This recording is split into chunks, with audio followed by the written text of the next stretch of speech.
Hello guys, welcome back to my channel. আমরা এখন বাবরি মসজিদের উদ্দেশ্যে বেরিয়েছি।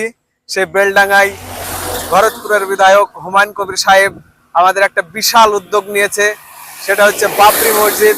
আজ পর্যন্ত কাউকে বাবরি মসজিদ ভিত্তি স্থাপনের এত শক্তিশালী ক্ষমতা ধরার কোনো মানুষকে আমরা দেখিনি, কিন্তু আজ আমরা হুমায়ুন সাহেবকে পেয়েছি। এই শক্তি উনি ধরেছেন এবং এই শক্তি যেন সফল হয়, আমরা এই বাবরি মসজিদের উদ্দেশ্যে যাচ্ছি। আপনারা আসুন আর সম্পূর্ণ ভিডিওটা দেখতে থাকুন। হ্যালো গাইজ, এই দেখেন আমরা বেরিয়ে গেলাম বাবরি মসজিদের উদ্দেশ্যে।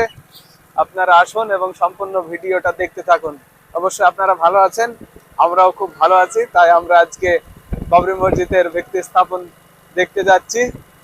থ্যাংক ইউ, আপনারা আসতে থাকুন আর ভিডিওটা শেষ পর্যন্ত দেখতে থাকুন। ভিডিওটা একটু লং হবে। এই দেখেন আমরা পৌঁছে গেলাম কানাইনগর ঘাট, নদিয়া মুর্শিদাবাদের যে কানাইনগরের ঘাটের ফরাস, সেই ঘাটের ফরাস দিয়ে আমরা চলে যাচ্ছি। আমাদের গন্তব্যস্থল কিন্তু সেই বাবরি মসজিদ। মনের মধ্যে ভীষণ আনন্দ, কি বলবো বলি বোঝাতে পারছি না আপনাদেরকে। এই দেখেন কানাইনগর ঘাট আমরা পার হয়ে মুর্শিদাবাদে পদার্পণ করলাম। আমাদের গনি ভাই দুটো ইট নিয়েছে, কিনলো ভাটার থেকে। এই যে ইট নিচ্ছে গনি। আমরা এই ইট বাবরি মসজিদে দেব। ইট কিনা হলো আর আমি ইট বাড়ি থেকে এনেছি। কেটে দেন।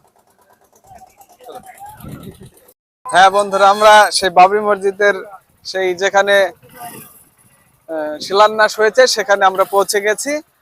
আমি গনি এসেছি, রাজীব এসেছে, রাজীব ইট নিয়ে এসছে, গনি ইট নিয়ে এসছে বাড়ি থেকে, গনি ভাড়ায় থেকে নিয়ে এসছে, আমরা দুজন বাড়ি থেকে নিয়ে এসছি। তো চলেন আমরা আপনার ওই ভাটা ইটের যে গাদা হয়েছে বিশাল পরিমাণে, প্রচুর ইট, সেই ইটের ওখানে আমরা ইট দিয়ে দেব। আসো, প্রচুর মানুষ দেশ বিদেশ থেকে এসেছে, আমরা দেখতে পাচ্ছি প্রচুর ভিড়।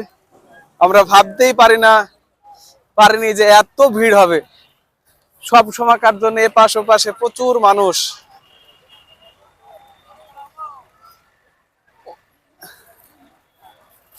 ইট ইট আর ইট, ইট আর ইট।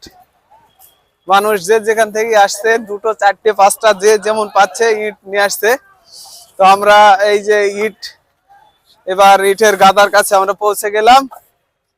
গনি গনি ভাই, এই যে এক জায়গায় দাঁড়াও। আমরা এই দেখেন প্রচুর পাহাড় সমান ইট হয়ে গেছে, আমরা ইট রেখে দিলাম।